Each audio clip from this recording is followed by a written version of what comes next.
साल 2025 में आयोजित महाकुंभ मेला 12 कुंभ मेला चक्रों के पूर्ण होने का प्रतीक है, जो कि 144 सालों में सिर्फ एक बार होने वाला आयोजन है। आखिरी बार यह सन 1881 में हुआ था। विश्व के इस सबसे बड़े कुंभ मेले को यूनेस्को की धरोहर सूची मानवता की अमूर्त विरासत में 2017 में शामिल किया गया है। कुंभ मेले का निर्धारण सूर्य, चंद्रमा व बृहस्पति की एक रेखा में आने की दशाओं पर होता है। कुंभ मेला दो शब्दों से बना है, कुंभ और मेला, जिसमें कुंभ को अमृत कलश का पर्याय कहा जाता है और मेला यानी कि लोगों की सभा या मिलना। भारतीय इतिहास व संस्कृति में इस मेले का एक अलग ही स्थान है, जिसे देखने व समझने के लिए पूरी दुनिया से लोग आते हैं और पवित्र संगम तट पर स्नान करते हैं। इस साल महाकुंभ का आयोजन प्रयागराज में किया गया है, जिसकी शुरुआत 13 जनवरी 2025 से हुई है। कुल 45 दिनों तक चलने वाला यह भव्य आयोजन 26 फरवरी को महाशिवरात्रि के साथ समाप्त होगा। इस भव्य आयोजन में विश्व भर से साधु, संत, तपस्वी, तीर्थयात्री व जनमानस भाग लेते हैं।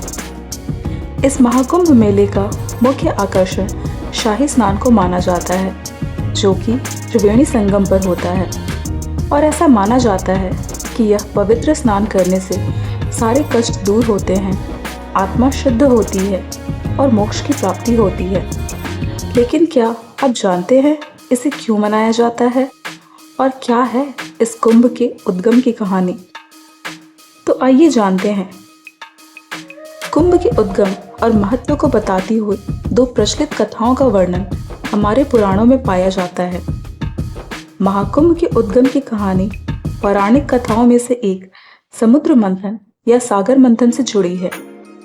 एक समय की बात है जब देवता और असुर दोनों ही ब्रह्मांड में शक्तिशाली बनना चाहते थे और अपना वर्चस्व दिखाना चाहते थे। वे सब मिलकर भगवान विष्णु के पास गए और इस अनंत शक्ति को पाने का रहस्य पूछा। तब भगवान ने उन्हें सुझाव दिया कि देवता व असुर दोनों मिलकर क्षीर सागर यानी कि दूध सागर का मंथन करें। इसमें से एक अमृत कलश निकलेगा, जो कि शक्ति व अमरता को प्रदान करेगा। ये क्षीर सागर ब्रह्मांड के आकाशीय क्षेत्र में स्थित है। इस पूरी प्रक्रिया को समुद्र मंथन कहा गया। सागर के मंथन के लिए एक विशाल मथनी और विशाल रस्सी की जरूरत थी। तब मथनी के लिए मद्राचल पर्वत को और रस्सी के लिए शक्तिशाली नाग वासुकी को चुना गया। इस मंथन में भगवान विष्णु ने अपने कूर्म अवतार यानी कि कछुए अवतार में भाग लिया था। उन्होंने विशाल कछुए का रूप लेकर मद्राचल पर्वत को अपनी पीठ पर सहारा दिया था। सभी तैयारियों के साथ देवताओं और असुरों ने समुद्र मंथन शुरू किया, जिसमें देवताओं ने वासुकी की पूंछ पकड़ी और असुरों ने सर। जैसे जैसे मंथन की प्रक्रिया आगे बढ़ती गई, सागर से कई बहुमूल्य चीजें निकलने लगी, जिसमें कामधेनु गाय, कल्पवृक्ष, कौस्तुभरत्न, धन की देवी लक्ष्मी व हलाहल विष प्रमुख हैं। हलाहल विष के प्रकोप से ब्रह्मांड को बचाने के लिए भगवान शिव ने वह विष पी लिया और नीलकंठ कहलाए। ये मंथन जारी रहा और सबसे आखिरी में अमृत से भरा कलश यानी कि अमृत कुंभ निकला।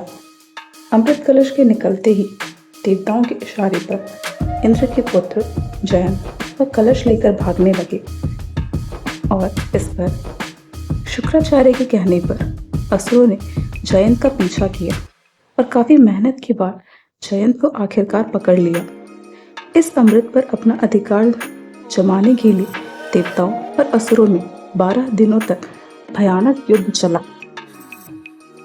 कहा जाता है कि उस लड़ाई और खींचतान के दौरान अमृत कुंभ से 4 अमृत की बूंदें पृथ्वी के 4 अलग अलग स्थानों पर गिरी, जिनमें से पहली बूंद प्रयागराज, दूसरी हरिद्वार में, तीसरी बूंद उज्जैन में और चौथी बूंद नासिक में गिरी थी। इसलिए इन 4 जगहों पर ही कुंभ मेला आयोजित होता है। आपको जानकर हैरानी होगी कि देवताओं के 12 दिन पृथ्वी पर 12 साल के बराबर होते हैं। इसलिए हर 12 साल में महाकुंभ का आयोजन होता है। कुंभ के दौरान नदियों का जल अमृत के समान पवित्र हो जाता है, इसलिए इस दौरान स्नान का महत्व काफी बढ़ जाता है। एक अन्य पौराणिक कथा के अनुसार जब सभी देवतागण, जिसमें भगवान विष्णु, गणेश, कार्तिकेय, इंद्रदेव व स्वर्ग लोक के अन्य देवता तथा कैलाश के गण इत्यादि, जब जिम्रानासुर नामक के असुर के प्रकोप से शारीरिक कष्ट से जूझ रहे थे, तब सबने भगवान शिव से इसका समाधान मांगा। भगवान शिव ने सबको सुझाया कि उन सबको कुंभ में स्नान करना चाहिए तथा कल्पवास की विधि अपनानी चाहिए, ताकि उनके सारे शारीरिक कष्ट दूर हो जाएं और उनकी आत्मा और भी पवित्र हो जाए। कुंभ में स्नान करने की सूची में भगवान शिव, माता पार्वती और महर्षि नारद भी शामिल हैं। इन कहानियों में बताए गए जीवन के सार, उनका उद्देश्य आज भी यानी नए युग में भी सार्थक प्रतीत होता है। कुंभ मेला के कुछ विशेष प्रकार हैं, जैसे महाकुंभ मेला, पूर्ण कुंभ मेला, अर्ध कुंभ मेला, कुंभ मेला और माघ कुंभ मेला, जिनमें से महाकुंभ और पूर्ण कुंभ मेले की अधिक लोकप्रियता है। महाकुंभ मेला सिर्फ प्रयागराज में ही आयोजित होता है, वो भी 144 वर्षों के बाद। पूर्ण कुंभ मेला भारत के 4 स्थानों हरिद्वार, नासिक, प्रयागराज और उज्जैन में आयोजित होता है। यह मेला हर 12 साल में आता है। कुंभ मेले का पहला लिखित प्रमाण भागवत पुराण में मिलता है। इसके अलावा गुप्त काल के शासक हर्षवर्धन के शासन काल में आए एक चीनी यात्री हेन त्सांग की किताबों में भी है। मौर्य व गुप्त काल के समय में कुंभ मेले का आयोजन श्रद्धालुओं के छोटे समूहों के रूप में शुरू हुआ था। यह कुंभ मेला धरती पर श्रद्धालुओं का सबसे बड़ा शांतिपूर्ण आयोजन है, जिसके दौरान आने वाले श्रद्धालु गंगा, जमुना और सरस्वती के पवित्र संगम में डुबकी लगाते हैं या स्नान करते हैं। इस मेले की लोकप्रियता इतनी है कि बिना किसी आमंत्रण के ही करोड़ों लोग इस स्थान पर आते हैं। कुंभ मेला देश के केंद्रीय आध्यात्मिक पक्ष को वैश्विक स्तर पर दर्शाता है, जो कि आम भारतीयों पर एक मंत्रमुग्ध प्रभाव डालता है। यह आयोजन खगोल विज्ञान, आध्यात्म, ज्योतिष, अनुष्ठानिक परंपराओं और सामाजिक तथा सांस्कृतिक रीति रिवाजों और प्रथाओं के विज्ञान को पेश करता है। इसे ज्ञान में और भी अधिक समृद्ध बनाता है। इस कुंभ मेले में कई अखाड़े भी भाग लेते हैं, जैसे कि रंजनी अखाड़ा, वैष्णव अखाड़ा, महानिर्वाणी अखाड़ा, जूना अखाड़ा व किन्नर अखाड़ा। ये सब अखाड़े विभिन्न ग्रंथों के ज्ञान को इस मेले में प्रसार करते हैं और ध्यान, योग, भक्ति, मंत्र इत्यादि से जग कल्याण का तरीका भी बताते हैं। कुंभ मेले का एक अन्य आकर्षण संध्या आरती है, जो एक धार्मिक और प्राचीन प्रथा है। यह आरती संगम तट पर संध्या में विभिन्न मंत्रों और श्लोकों के साथ की जाती है तथा एक धार्मिक व ऊर्जावान वातावरण बनाती है, जो भक्तों को मंत्रमुग्ध कर देता है और अटूट विश्वास को बढ़ावा देता है।